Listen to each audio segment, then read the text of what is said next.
मणिपुर की स्थिति के बारे में अगर 4 शब्दों में मैं कुछ कहूं तो वो ऐसा रहेगा।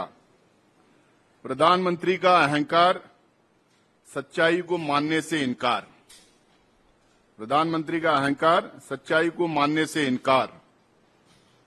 86 दिन का लगातार हिंसा, शासन प्रशासन का विफलता। 86 दिन की लगातार हिंसा, शासन प्रशासन की विफलता। प्रधानमंत्री की प्राथमिकता चुनाव व राजनीति है। इंडिया पार्टीज की प्राथमिकता देश और देशवासी है। दोस्तों, पिछले 86 दिन में मणिपुर में लगातार नरसंहार, हिंसा, बलात्कार और एथनिक क्लिंसिंग हो रही है। मणिपुर के सड़कों पे मौत का तांडव हो रहा है। सरकार से लूटे हुए हथियार घर घर गली गली पाए जा रहे हैं। उस हथियार को आज तक वहां की सरकार वापस बरामद करने में कामयाब नहीं हुई। प्रधानमंत्री नरेंद्र मोदी जी को और एनडीए सरकार को इस मसले को सुलझाने के लिए ना ही तो उनकी इच्छा है, ना ही उनकी क्षमता है, ना अब तक उसके बारे में वो कुछ कर सके हैं। आज फिर संसद में विपक्षी पार्टियों के तमाम सांसद इकट्ठा हुए थे, जुटे हुए थे कि आज फिर हम लोग सत्ता पक्ष से मणिपुर के ऊपर चर्चा की मांग करें। हम पिछले 7 दिन से, जब से ये मानसून सेशन शुरू हुआ है, हम लगातार चर्चा की मांग कर रहे हैं। हम नोटिस पे नोटिस दे रहे हैं। पहले 12 सांसद दिए थे, उसके बाद 14-15 हुए, उसके बाद 40 पे गए, फिर उसके बाद 50 दिए। आज 47 सांसद लगातार राज्यसभा में 267 के तहत नोटिस दिए थे, चर्चा की मांग कर रहे थे। चर्चा ना लोकसभा में हो रही है, ना राज्यसभा में हो रही है। हम लोग लगातार ये मांग कर रहे हैं कि ऐसी गंभीर स्थिति के बारे में प्रधानमंत्री सदन में आए और पहले वो स्टेटमेंट दें और उसके बाद में चर्चा शुरू हो, ताकि ऐसे गंभीर इश्यू पे एक विस्तार, एक डिटेल चर्चा होनी चाहिए, स्पेशली जब पार्लियामेंट इन सेशन हो तो। लेकिन प्रधानमंत्री सदन में आने की तो दूर की बात, सदन में आके स्टेटमेंट देने की दूर की बात, सदन के बाहर खड़े होके मीडिया के चंद साथियों को जो कस्टमरी एड्रेस रखा है, उसमें मणिपुर के घटनाओं के बारे में बात करने के बजाय दूसरे स्टेट्स के मुख्यमंत्रियों को एडवाइस दे रहे थे कि कैसा शासन चलाया जाता है। हम बार बार उनको कह रहे हैं कि आप सदन में आइए, लेकिन प्रधानमंत्री, सदन उनके लिए प्राथमिकता नहीं है। सदन में आकर देशवासियों को एड्रेस करने के लिए उनके पास टाइम नहीं है। लेकिन चुनावी राज्यों में जाके चुनावी भाषण देना, विपक्षी पार्टियों को भला बुरा कहना, विपक्ष पार्टियों के बारे में गलत सलत कहना और विपक्ष पार्टियों के बारे में टिप्पणी करना, यहां तक कि जो विपक्ष पार्टी सारे मिलके जो अपने गठबंधन का नाम चूज किया था, इंडिया पर, उसको भी लेके टेररिस्ट ऑर्गेनाइजेशन से जोड़कर पता नहीं बहकी बातें करने लगे हैं और लगातार विपक्ष पे हमला बोलने लगे हैं। उनके गृह मंत्री से वो चिट्ठी लिखवाते हैं लीडर्स ऑफ अपोजिशन या फ्लो लीडर्स के लिए। हमारे एलओपी के पास एक चिट्ठी आई थी, उधर लोकसभा में हमारे फ्लो लीडर के पास एक चिट्ठी आई थी। चिट्ठी का जवाब तो हमने दिया, होम मिनिस्टर ने चिट्ठी तो लिख दी, लेकिन जहां होम मिनिस्टर सदन से गायब थे, वो मध्य प्रदेश में चुनावी भाषण दे रहे थे। लेकिन हम ये बार बार उनसे दोनों सदन में चर्चा की मांग करने के बाद फिर हम लोगों को लगा कि कोई और रास्ता नहीं है। जो पार्लियामेंट्री डेमोक्रेसी में जो इंस्ट्रूमेंट्स रहते हैं, उसको हम हर एक इंस्ट्रूमेंट को इस्तेमाल करना चाह रहे थे अपनी आवाज उठाने के लिए। जब कुछ हुआ नहीं तो हम लोग लोकसभा में वोट ऑफ नो कॉन्फिडेंस की मांग की है, हमने रेजोल्यूशन मूव किया है सारे इंडिया पार्टीज की तरफ से। अब उसके ऊपर बहस होगी, लेकिन उसके ऊपर भी चर्चा के लिए अभी तक स्पीकर ने एडमिट तो कर लिया, लेकिन सरकार जो है चर्चा के लिए कोई डेट अभी तक तय नहीं की।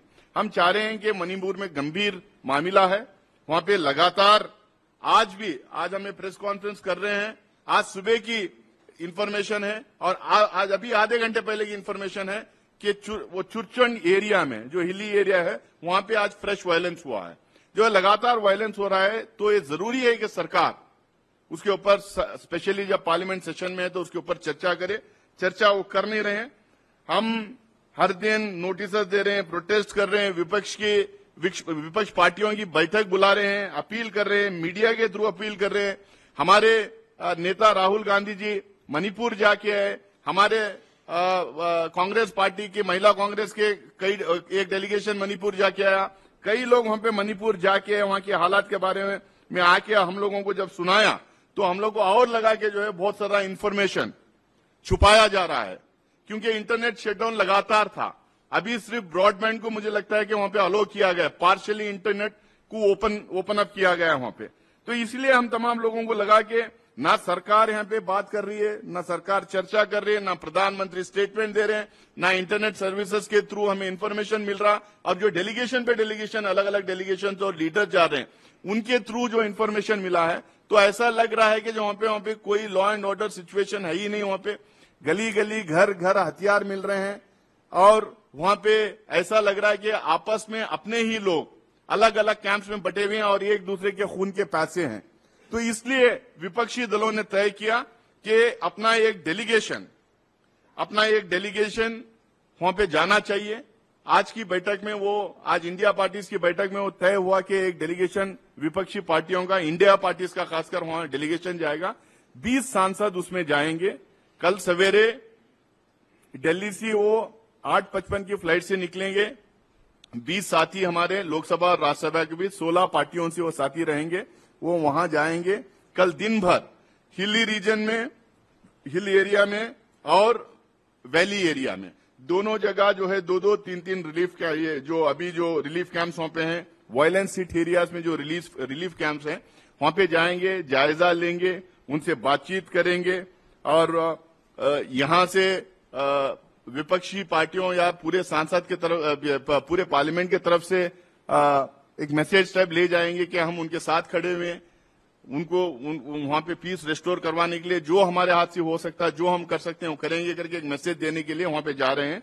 और हमें परसों सुबह में 10 बजे गवर्नर से भी मुलाकात होगी। अपॉइंटमेंट गवर्नर, वहां के गवर्नर अपॉइंटमेंट दिए हैं, उनके साथ भी मुलाकात होके जो कल दिन भर ये जायजा लेंगे, जो इनकी मुलाकातें होंगे, जो वहां के दुख और दर्द को जो सुनेंगे वो गवर्नर तक भी पहुंचाएंगे। वापस आके वो पार्लियामेंट में भी अपनी बात रखने की कोशिश करेंगे। हो सके तो वहां एक प्रेस कॉन्फ्रेंस करेंगे, आने के बाद यहाँ पे भी एक प्रेस कॉन्फ्रेंस करेंगे।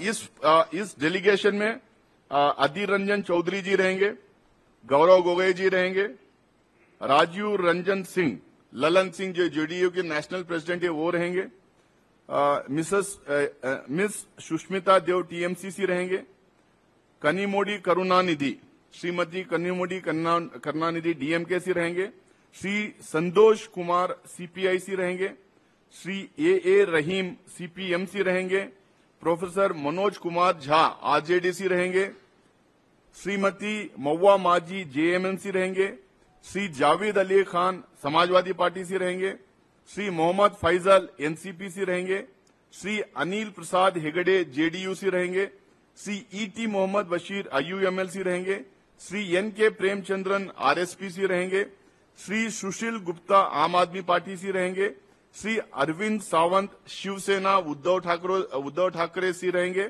श्री डी रवि कुमार वीसीके से रहेंगे, श्री जयंत सिंह आरएलडीसी रहेंगे, श्री तिरुमावलन वीसीके से रहेंगे और श्रीमती फूलो देवी नेतम आईएनसीसी रहेंगे। ये 20 सांसद जाएंगे और बहुत सारे सांसद जाना चाह रहे थे, क्योंकि वहां पे हिली एरिया में जाने के लिए सुविधाएं नहीं, सिर्फ एक चॉपर वहां पे अवेलेबल है। वो चॉपर का हम लोग गवर्नमेंट से रिक्वेस्ट किए कि वो चॉपर का हम इस्तेमाल करें।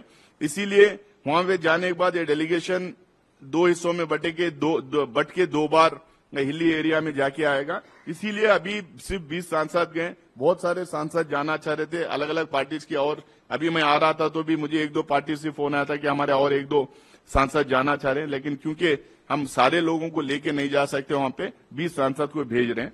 वहां पे गवर्नर से मिलने के बाद, आने के बाद यहाँ पे हम लोग प्रेस कॉन्फ्रेंस करेंगे।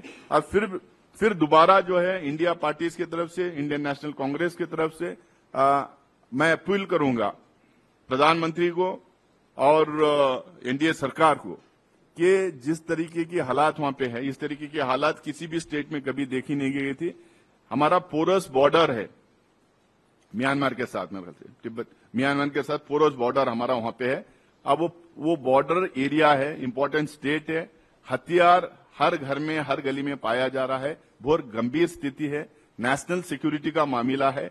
हम लोग बार बार लगातार रेलेवेंट रूल्स के तहत दोनों हाउसेस में चर्चा की मांग कर रहे हैं। चर्चा होना चाहिए, डिटेल में डिस्कशन होना चाहिए, प्रधानमंत्री अपनी बात रखना चाहिए। उसके बाद में लॉ एंड ऑर्डर रेस्टोर करने के लिए, पीस एस्टैब्लिश करने के लिए, रूल ऑफ लॉ एस्टैब्लिश करने के लिए हम लोगों को एक रोड मैप निकालना चाहिए, और ये रोड मैप पार्लियामेंट से निकल सकता है। आपकी गवर्नेंस फेल हो चुकी है, आप मान नहीं रहे हैं, लेकिन पार्लियामेंट व्हेन इन सेशन आपको आगे पार्लियामेंट में डिस्कस करके स्टेटमेंट देके एक रोड निकालना चाहिए। ये अब मैं अपील करते हुए अपनी प्रेस कॉन्फ्रेंस को यहां खत्म करता हूं।